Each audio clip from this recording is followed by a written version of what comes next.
அடுத்த செய்தியா நம்ம எல்லாருமே பெருமைப்படும்படியான ஒரு செய்தி இந்திய பாதுகாப்பு துறையிலிருந்து வந்திருக்கு நண்பர்களே.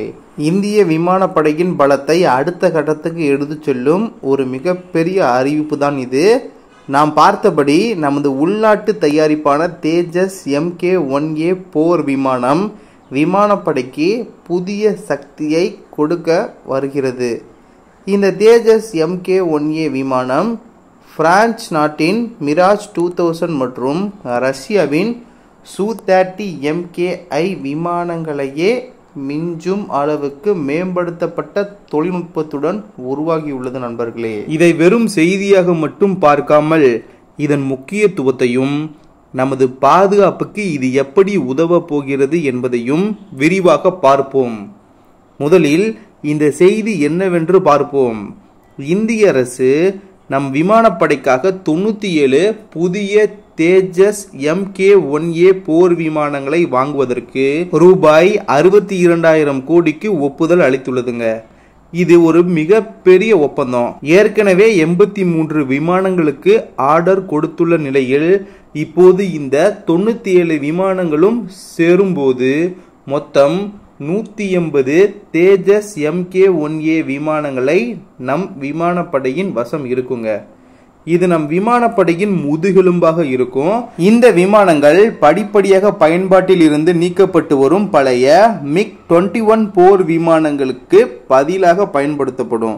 இந்த தேஜஸ் MK-1A விமானங்கள் ஏன் இவ்வளவு முக்கியத்துவம், இதில் அப்படி என்ன சிறப்பம்சங்கள் உள்ளன அப்படின்றத பற்றி பார்த்தோம்னா, இந்த விமானம் ஸ்டெல்த் அம்சங்களை கொண்டுள்ளதுங்க.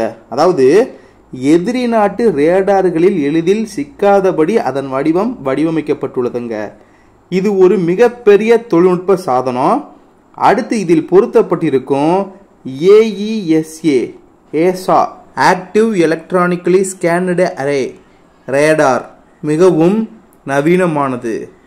இது எதிரி இலக்குகளை மிக துல்லியமாகவும் தொலைதூரத்திலும் கண்டறியும் திறன் கொண்டதுங்க. இந்த ரேடார் அமைப்பு மிராஜ் 2000 மற்றும் Su-30 MKI விமானங்களில் உள்ள ரேடாரை விட மேம்படுத்தப்பட்டதுங்க.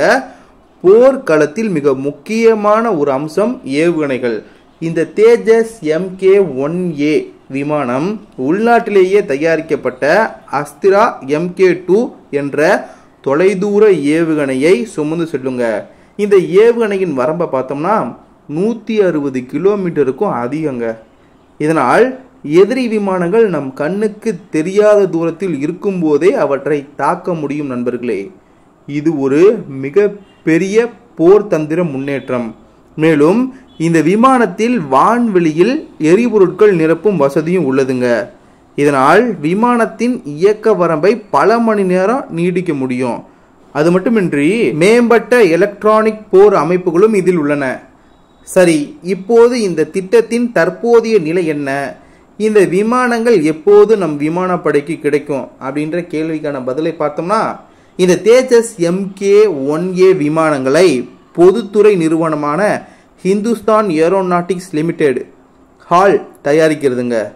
83 விமானங்களுக்கான விநியோகம் பிப்ரவரி 2024 தொடங்குவதாக இருந்துச்சு. ஆனால் அமெரிக்காவின் GE F404 என்ஜின்கள் வர தாமதமானனால இந்த திட்டம் சற்று தாமதமாகி இருக்குதுங்க. எனினும் HAL நிறுவனம் 2025 to 2026 நிதியாண்டின் இறுதிக்குள் 12 விமானங்களை விநியோகிக்க உறுதியளிச்சிருக்குங்க. இந்த தாமதம் ஒரு தற்காலிகமான பின்னடைவுதான்.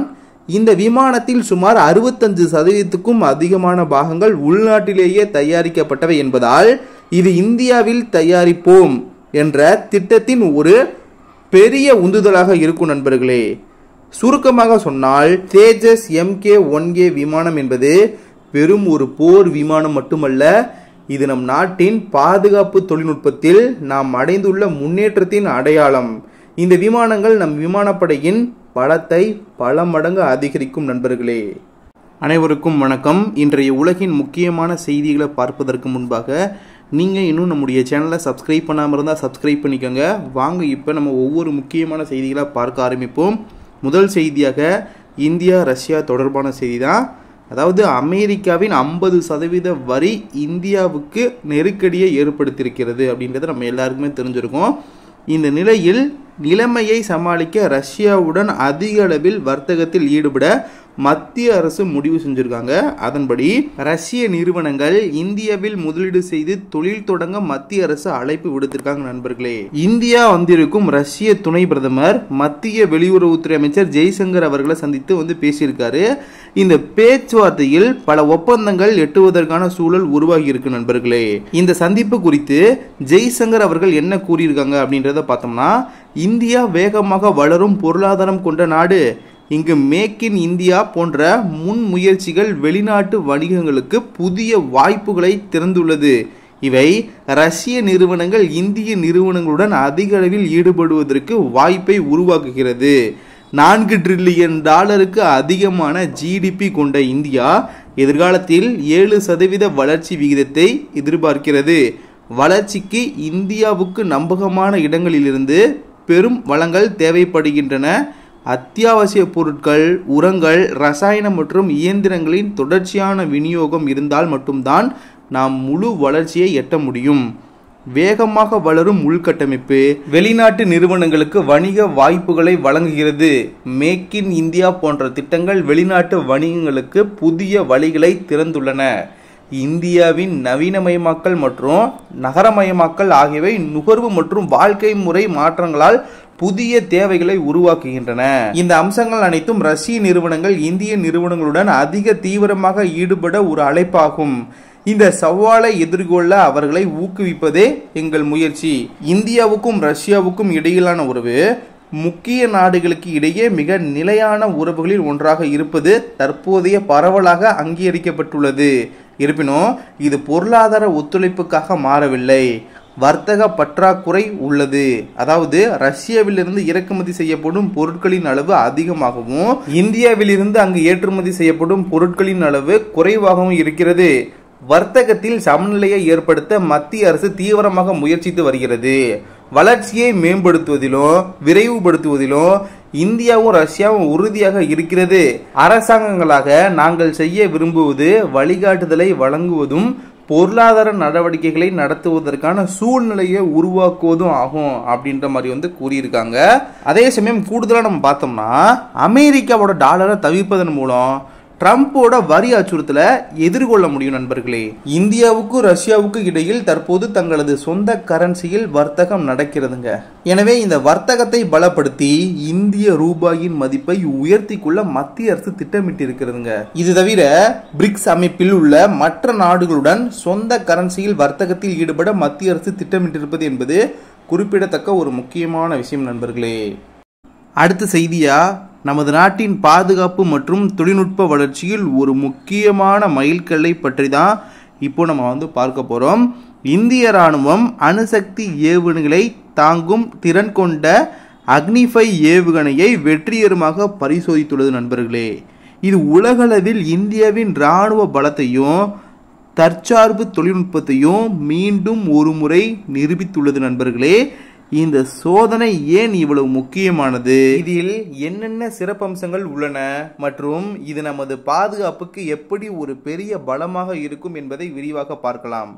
இந்த சோதனை ஒடிசா மாநிலத்தின் அப்துல் கலாம் தீவில் இருந்து வெற்றிகரமாக நடத்தப்பட்டது. நண்பர்களே, நமது நாட்டின் பெருமைமிக்க பாதுகாப்பு ஆராய்ச்சி மற்றும் மேம்பாட்டு அமைப்பான DRDOவால் வடிவமைக்கப்பட்டு உருவாக்கப்பட்ட இந்த ஏவுகணை எதிரி இலக்குகளை துல்லியமாக தாக்கும் திறன் கொண்டதுங்க.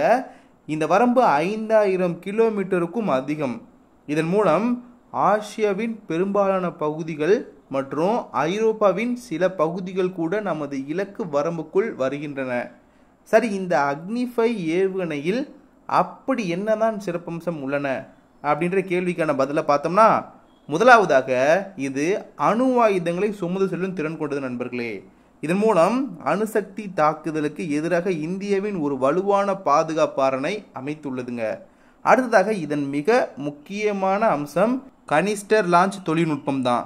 அதாவது ஏவுகணை ஒரு பெரிய மூடிய கொள்கலனில் வைத்து பாதுகாக்கப்படுகிறது. இதன் மூலம் எங்கு வேண்டுமானாலும் எப்போது வேண்டுமானாலும் இந்த ஏவுகணையை மிக விரைவாக ஏவ முடியும். இதை சாலை வழியிலோ அல்லது ரயில் மூலமாகவோ எளிதாக ஓரிடத்தில் இருந்து மற்றொரு இடத்திற்கு நகர்த்த முடியும் நண்பர்களே. இது நமது பதிலடி கொடுக்கும் திறனை பல மடங்கு அதிகரிக்கிறது. இதைவிட மிக நவீனமான ஒரு விஷயம் அண்மையில் இந்த ஏவுகணையில் சேர்க்கப்பட்டிருக்கு. 2024 மார்ச் மாதத்தப்ப இந்த அக்னி 5 ஏவுகணையில் MIRV, அதாவது multiple independently targetable reentry vehicle தொழில்நுட்பம் வெற்றிகரமாக பரிசோதிக்கப்பட்டிருக்கு. இது என்னவென்றால், ஒரே ஏவுகணைக்குள் பல அணு ஆயுதங்களை வைத்து அந்த ஆயுதங்களை வெவ்வேறு இலக்குகளை நோக்கி தனித்தனியாக செலுத்தும் ஒரு அசுரத்தனமான தொழில்நுட்பம் தான் நண்பர்களே. இதன் மூலம் ஒரே நேரத்தில் பல இலக்குகளை தாக்க முடியும். இந்த தொழில்நுட்பம் அமெரிக்கா, ரஷ்யா, சீனா போன்ற ஒரு சில நாடுகளிடம் மட்டுமே உள்ளது. இந்த பட்டியலில் இப்போது இந்தியாவும் இணைந்துள்ளது என்பது நமக்கு பெருமை தரும் ஒரு விஷயம் நண்பர்களே. மொத்தத்தில் இந்த அக்னி 5 ஏவுகணை சோதனை என்பது வெறும் ஒரு தொழில்நுட்ப பரிசோதனை மட்டுமல்ல, இது இந்தியாவின் இராணுவ பலம் மற்றும் தற்சார்பு கொள்கையின் ஒரு தெளிவான சான்று. நமது பாதுகாப்பு கட்டமைப்பை வலுப்படுத்தவும் எந்த ஒரு சவாலையும் எதிர்கொள்ளவும் நாம் தயாராக இருக்கிறோம் என்பதை உலகிற்கு இது உணர்த்துகிறது நண்பர்களே. சரி, அவ்வளவுதான் நண்பர்களே. இன்றைய செய்திகள் நிறைவடைந்தன. இந்த செய்திகளை பற்றிய உங்களுடைய கருத்து வரவேற்கப்படுகின்றது. இது போன்ற செய்திகளை நீங்கள் தினமும் தொடர்ந்து தெரிந்து கொள்ள வேண்டும் என்று நினைத்தால் மறக்காம நம்முடைய சேனலை சப்ஸ்கிரைப் பண்ணி வச்சுக்கோங்க. நாளைக்கு இன்னொரு புது வீடியோவில் நான் உங்ககிட்ட வந்து பேசுகிறேன். நன்றி நண்பர்களே. ஜெய் ஹிந்த்.